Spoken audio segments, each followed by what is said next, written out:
guys, welcome back with me Kensin di Kok Iso.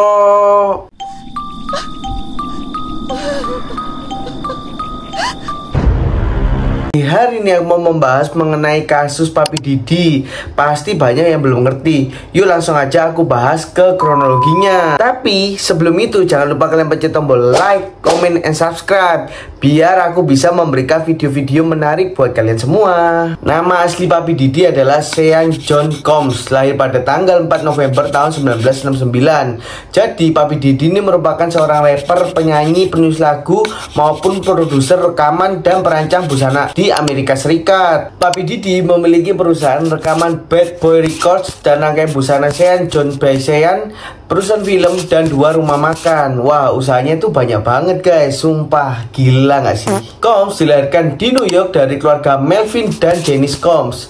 Ketika ia berusia 2 tahun, ayahnya sudah ditembak mati di dalam mobilnya pada tanggal 26 Januari 1972 dalam usia 33 tahun di Manhattan setelah sebuah pesta yang ia hadiri. Sumpah, jadi Papi Didi itu juga kasihan, apalagi di umurnya masih kecil sudah ditinggal oleh papanya. Setelah lulus dari Mount St. Michael Academy pada tahun 1987, Combs bersekolah di Harvard University di Washington DC.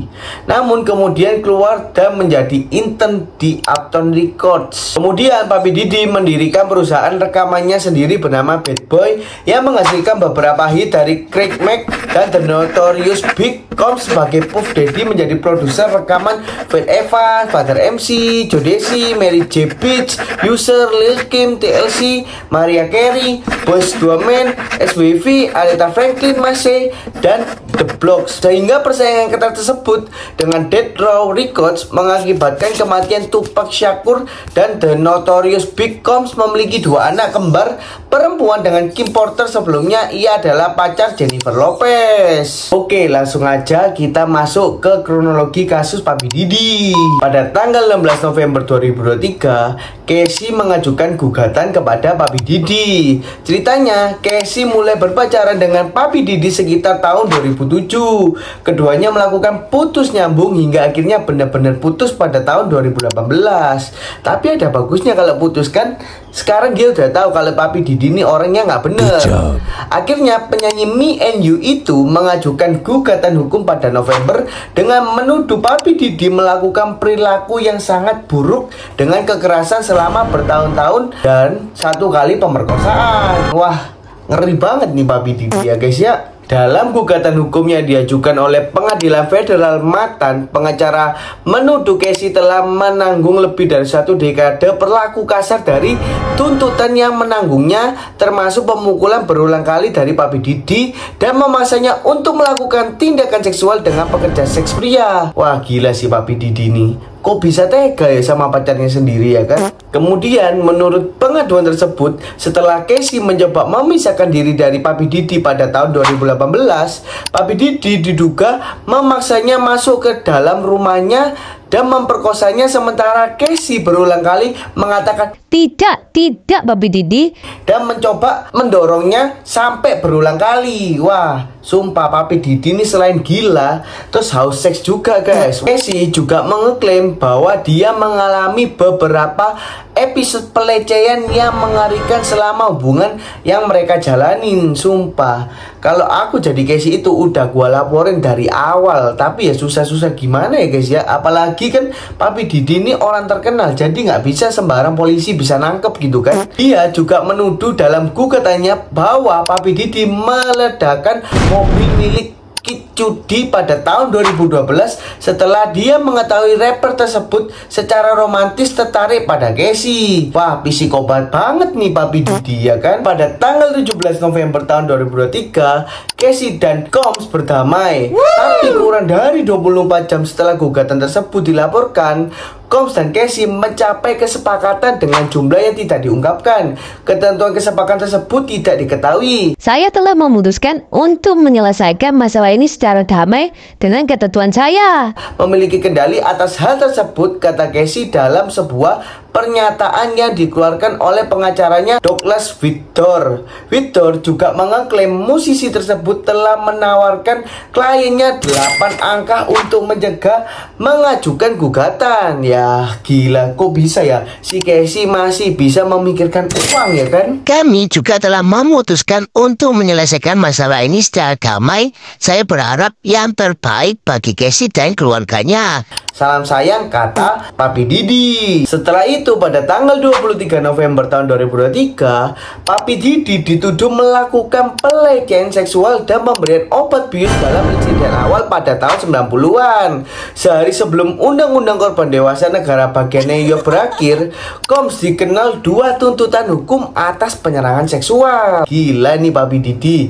Salah satunya dari penggugat anonim yang mengklaim maestro musik itu melakukan penyerangan seksual dan pemukulan terhadapnya. Ngeri sini Papi Didi ya kan. Sementara yang lain diajukan oleh seorang perempuan bernama Joel Dickerson Neal yang menuduhnya membius dan melakukan penyerangan seksual terhadapnya saat ia masih menjadi mahasiswa pada tahun 1991. Dickerson Neal mengklaim bahwa Papi Didi memiliki rekaman penyerangan tersebut dan diduga menyebarkannya ke orang lain di industri musik. Kasian ya Neal Dickerson ini, sumpah kalau aku jadi Neal Dickerson ini pasti kena mental juga. Aku nggak ngerti sih rasanya gimana, pasti ya kan kena mental. Namun pada tanggal 20 November tahun 2023, Papi Didi melakukan pengunduran diri sebagai ketua Revolt. Dengan 3 tuntutan hukum yang diajukan terhadapnya, Combs setuju mengundurkan diri dari jabatannya di Revolt.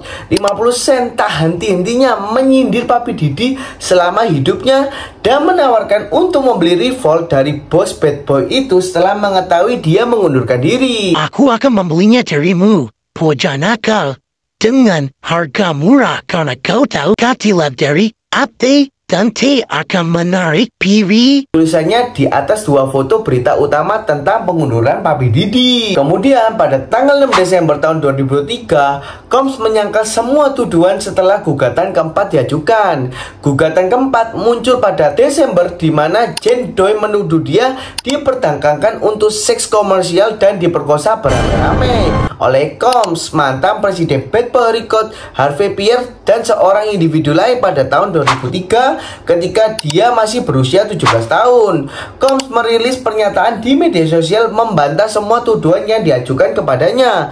Papi Didi berkata, "Sudah, cukup. Selama beberapa minggu terakhir saya duduk diam dan menyaksikan semua orang mencoba membunuh karakter saya, menghancurkan reputasi saya dan warisan saya." Wah, itu bukan menghancurkan si Papi Didi, lebih tepat dia meminta haknya, meminta kewajibannya atau kebebasannya dia gitu kan. Kemudian tuduhan-tuduhan yang memuakkan tersebut terhadap saya oleh orang-orang yang mencari keuntungan cepat. Biar saya tegaskan, saya tidak melakukan hal buruk yang dituduhkan oleh semua orang itu. Wah gila sih, Papi Didi ini juga bisa ngeles banget. Tapi jujur ya guys, sepandai-pandainya tupai melompat pasti akan jatuh juga, bener gak? Lalu pada 10 Desember tahun 2023, Brands putus hubungan dengan perusahaan e-commerce miliknya. 18 brand memutuskan hubungan bisnis dengan perusahaan e-commerce milik Combs. Wah mampus, ketahuan kan lu, kapok. Empower Global menyusul meningkatkan tuduhan pelecehan seksual terhadap maestro musik tersebut. Meskipun keputusan ini sangat sulit karena terhadap rasa hormat yang pernah kami miliki untuk Combs sebagai pemimpin dalam bisnis dan hiburan, itu jelas merupakan pilihan yang sangat tepat, kata Leonard Greer, salah satu pendiri No On Clothes. Perusahaan lain yang mengakhiri hubungan mereka dengan Empower juga memberikan pernyataan serupa kepada majalah tersebut. Gimana ya Papi Didi? Tapi kebenaran tuh pasti bakal terungkap. Tanggal 20 Februari tahun 2024, produser musik menggugat Combs. Produser Rodney Lithrow Jones Jr. menggarap The Love Album of the Great tahun 2023 dan mengajukan gugatan terhadap Combs pada Februari. Rod menuduh Combs melakukan pelanggaran seksual dan penyerangan dan pelecehan. Dia juga menuduh musisi tersebut meraba-raba dan menyentuh bagian sensitif dan mencoba membujuknya untuk melakukan tindakan seksual dengan Combs. Dan orang lain di timnya, Real Roll, juga mengklaim Papi Didi memaksanya untuk mencari pekerja seks dan beberapa diantaranya diduga di bawah umur. John JR mengeklaim bahwa dia terbangun di tempat tidur dengan keadaan telanjang, pusing dan bingung pada suatu malam pada Februari tahun 2023 di rumah maestro tersebut di Miami bersama penghibur bad boy dan dua pekerja seks. Rod yakin ia dibius. Gugatan tersebut juga mengangkat dugaan insiden di Charlie C Recording Studio di Hollywood pada September tahun 2022 yang mengakibatkan seorang pria tertembak setelah percakapan panas antara Papi Didi, putranya Justin, dan pria lain. Produser tersebut menggugat Combs, UMG Motown Love Records dan Charlie C Recording Studio karena menyediakan keamanan yang tidak memadai atau lalai pada malam itu. Kemudian pada tanggal 25 Maret tahun 2024, agen federal menggerebek rumahnya di El Ada, Miami. Investigasi Departemen Keamanan Dalam Negeri New York mengeluarkan surat perintah penggeledahan dengan agen federal menggerebek rumah Papi Didi di Los Angeles dan Miami pada tanggal 25 Maret. Menurut CNN, penggerebekan oleh Departemen Keamanan Dalam Negeri dilakukan sehubungan dengan investigasi perdagangan seks jasa dan Distrik Selatan New York memimpin kasus tersebut. Investigasi Keamanan Dalam Negeri HSI New York melakukan tindakan penegakan hukum sebagai bagian dari investigasi yang sedang berlangsung dengan bantuan dari HSI Los Angeles, HSI Miami, dan mitra penegak hukum lokal kami. Kami akan memberikan informasi lebih lanjut segera setelah tersedia, kata Departemen Keamanan Dalam Negeri dalam sebuah pernyataan tersebut. Wah gila, sumpah aku perut banget, langsung satset dan gercep. Wih, keren, mantap. Pada tanggal 25 Maret tahun 2024, terduga rekan kerja ditangkap atas tuduhan narkoba di Miami. Seorang pria berusia 25 tahun yang dituduh sebagai kurir narkoba untuk Papi Didi dalam gugatan hukum baru-baru ini ditangkap di Bandara Opa-locka pada 25 Maret bersamaan dengan penggerebekan rumah Papi Didi di Los Angeles dan Miami. Menurut Rolling Stone, Brandon Paul didakwa atas dua tuduhan kepemilikan narkoba jenis kokain dan marijuana dengan beberapa pekerja rumah dari detektif internet yang menghubungkan titik-titiknya. Paul diidentifikasi sebagai mantan atlet NCAA yang bermain basket di Universitas Syracuse dari tahun 2018 hingga tahun 2020. Setelah itu pada tanggal 10 Mei tahun 2024, Combs meminta hakim untuk menolak tuntutan pemerkosaan. Combs meminta hakim federal membatalkan gugatan Jane Doe yang diajukan pada Desember tahun 2023. Disebutkan dia dan dua terdakwa lainnya memperkosa seorang gadis berusia 17 tahun pada tahun 2003 sebagai sesuatu yang salah dan mengerikan. Dia juga berpendapat kasus tersebut diajukan terlambat. Memang terlambat, tapi kebenaran harus terungkap dong, Papi Didi. Masa mau berani berbuat tapi nggak mau bertanggung jawab. Pada tanggal 17 Mei tahun 2016, rekaman kamera pengawas yang diperoleh CNN menunjukkan Papi Didi tampak menyerang pacarnya saat itu, Casey Ventura, secara fisik saat menginap di hotel. Ya toh, yang tadi aku bilang, sebaik-baiknya tupai melompat pasti jatuh juga. Dalam klip tersebut, Combs yang hanya mengenakan handuk putih di pinggangnya mendorong Ventura ke dekat lift dan menendangnya beberapa kali saat dia berbaring di lantai dan menyeretnya menyusuri lorong dan kemudian terlihat duduk di kursi lalu mengambil sesuatu dari meja dan tampaknya melempar ke arahnya. Pada tanggal 17 Mei tahun 2024, suami Casey berbicara. Pada hari yang sama saat video hotel itu muncul, suami Ventura, model Alex Fine, membagikan tangkapan layar aplikasi Notes berisi pernyataan yang ditulisnya sendiri yang dimulai dengan "pria yang memukul perempuanlah bukanlah pria. Pria yang memungkinkan terjadinya kekerasan dan melindungi orang-orang itu bukanlah pria, karena kekerasan pria terhadap perempuan seharusnya tidak dapat dihindari. Periksa saudara laki-laki, teman, dan keluarga Anda. Kepada semua wanita dan anak-anak, saya minta maaf, sangat minta maaf, karena Anda hidup di dunia di mana Anda tidak dapat dilindungi dan Anda tidak merasa setara, bunyi pesan tersebut. Pada tanggal 19 Mei tahun 2024, Koms meminta maaf atas insiden hotel. 2 hari setelah video hotel itu mencuat dan setelah berbulan-bulan mempertahankan dan ketidakbersalahannya dalam menghadapi berbagai tuduhan penyerangan terhadapnya, Koms mengunggah permintaan maaf yang direkam sendiri selama 70 detik di Instagramnya. Kalau udah ketahuan baru minta maaf, wah nggak bisa dimaafin dengan begitu saja. Memang dimaafin, tapi proses hukum harus berjalan. Pasti itu harus berjalan. Bener nggak? Pasti harus bener lah, karena itu udah merugikan banyak orang. Pada tanggal 21 Mei tahun 2024, mantan model gugat Koms atas dugaan pelecehan seksual. Christian Mixek ini menuduh Koms melakukan penyerangan seksual dalam gugatan yang diajukannya terhadap pada 21 Mei dengan tuduhan Koms memaksanya melakukan seks oral di kamar mandi sebuah studio rekaman di New York City pada tahun 2003. Wah gila si Papi Didi ini, sumpah wah emosi banget. Kemudian MC kini juga mengklaim dia diberi alkohol dan marijuana yang kemudian dia diyakini dicampur dengan narkotika atau zat memabukkan lainnya. Setelah penyerangan tersebut yang dituduhkan itu berakhir, dia mengatakan terbangun karena terkejut dan mendapatkan dirinya berada di dalam taksi yang meninggalkan tempat kejadian. Papi Didi pasti kerja sama orang. Kok orang atau sopir taksinya itu kok tega ya guys ya. Setelah itu pada tanggal 23 Mei tahun 2024, Casey mematahkan keheningannya. Hampir seminggu setelah video hotel itu mencuat,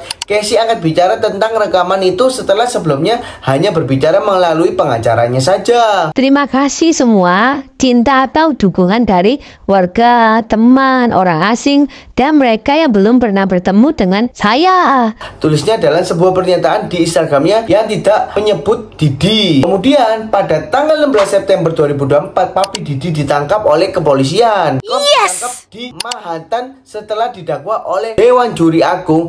Mark Advino, salah satu pengacara maestro musik itu, mengonfirmasi penangkapan tersebut kepada sejumlah media berita pada tanggal 16 September. Jadi pengacaranya Papi Didi mengatakan bahwa kami sangat kecewa dengan keputusan untuk melanjutkan apa yang kami yakini sebagai penuntutan yang tidak adil terhadap Papi Didi oleh kantor kejaksaan Amerika Serikat. Katanya menyebut kliennya sebagai orang yang tidak sempurna, yang bukan seorang penjahat. Aduh, udah menjual orang, udah melakukan kekerasan, pelecehan seksual, itu bukan seorang kriminal atau penjahat ya. Wah gila ya pengacaranya itu, sumpah. Waduh. Oke, dari sini tuh kita dapat pembelajaran ya guys ya. Jadi buat kalian, ya ketika kalian sudah merintis atau udah naik ke next level atau udah di pangkat derajat yang di atas, kalian tuh nggak boleh sombong atau kalian iri atau dengki atau mungkin melakukan kejahatan atau tindakan yang bodoh untuk mematahkan atau memudarkan karir kalian yang sudah kalian bangun selama ini. Oke, jadi buat kalian yang suka video ini, jangan lupa kalian pencet tombol like, comment, and subscribe biar aku bisa bagikan video-video tentang kriminal, pembunuhan, atau berita-berita lainnya atau cerita horor untuk kalian semua. Bye-bye.